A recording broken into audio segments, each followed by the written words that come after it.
টিকে থাকার যে আকাঙ্ক্ষা, সেটা ভোটের রাজনীতি হোক, সেটা মানুষকে প্রতারণা করেই হোক, তারা সেটা করার জন্যই আসলে আজকে এই ফুলটা দিতে এগুলো ফুল দিতে আসছে। যারা ৭১-এর শহীদদের সংখ্যা নিয়েও এখনো মকারি জায়গায় ফুল দিতে আসছে। এটা আসলে আমি কি বলবো বুঝতেছি না, বাট আমার কাছে মনে হয় যে বাংলার ভাষা আন্দোলনের পর থেকে শহীদ মিনারে এসে ফুল দিয়ে শ্রদ্ধা জ্ঞাপন করা তো অবশ্যই আসছে যে দীর্ঘদিন তারা আসে নাই, ৫১ পরবর্তী এত বছর পার হয়ে গেছে তারা আসে নাই, কিন্তু তারা অভ্যুত্থান তার শ্রদ্ধা জানিয়েছে। বার্তা বলি কিংবা তাদের যে নেতাকর্মীদের যে অবস্থা, সেই অবস্থান থেকে মনে হয় না তারা ইতিহাসের দায় আসলে শ্রদ্ধাতে ইতিহাসের প্রথমবারের মতো জামায়াত ইসলামীর আমির ডক্টর শফিকুর রহমান শ্রদ্ধা নিবেদন করেছেন শহীদ মিনারে।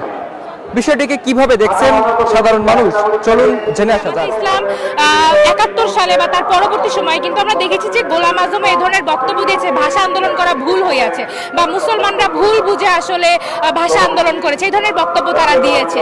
এত বছর পরে এসে তারা কিন্তু এটাকে স্বীকার করে না বা কোনো ধরনের আত্মসমালোচনা, তাদের যে আসলে এই মাটিতে টিকে থাকার যে আকাঙ্ক্ষা, সেটা ভোটের রাজনীতি হোক, সেটা মানুষকে প্রতারণা করেই হোক, তারা সেটা করার জন্যই আসলে আজকে এই ফুলটা দিতে আসছে। এবং আমি এখনো মনে করি যে জামাতে ইসলাম আসলে কোনোভাবেই এই দেশের মানুষের যে সংগ্রাম, ভাষা আন্দোলন হোক, তার পূর্ববর্তী আন্দোলনগুলো হোক, ৭১ হোক, কোনোটাকে আসলে তারা স্বীকার করতে চায় না, সেটাকে তারা প্রতিনিয়ত তুচ্ছ।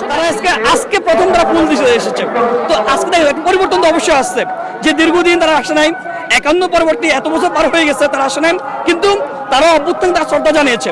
তরুণদের যে আশা আকাঙ্ক্ষা, নতুন করে দেশ পরিবর্তন যে আবেদনটা, সে আবেদন তারা গ্রহণ করেছে, এই জায়গায় আমরা তাকে সাধুবাদ জানাই।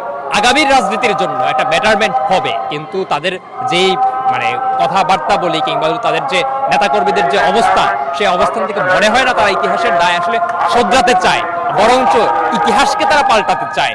ক্ষণে ক্ষণে, মুহূর্তে মুহূর্তে আমরা দেখতে পাই ইতিহাসের বাঁকে বাঁকে ইতিহাসের বিভিন্ন অংশটাকে তারা তাদের মতন করে আসলে পরিবর্তন করে ফেলতে চায়।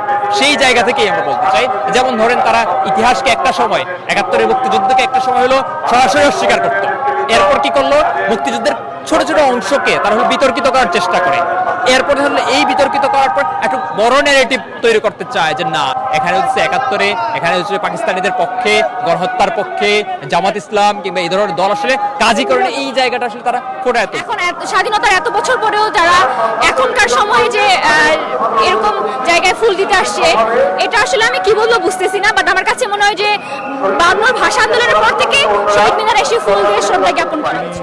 তার নেতৃবৃন্দ সহ তারা এবারে এই প্রথম তারা ভাষা শহীদদের প্রতি শ্রদ্ধা জানাতে এসছেন, এটাকে আমি স্বাগত জানাই। তাদের এটা অনেক বিলম্বিত উপলব্ধি, এই উপলব্ধিটা অনেক আগে হওয়াটা জরুরি ছিল। সম্ভবত মুক্তিযুদ্ধের সময় তাদের যে রাজনৈতিক পরাজয় স্মৃতি তাদেরকে বহু দশক ধরে তাড়িয়ে নিয়ে যাচ্ছিল।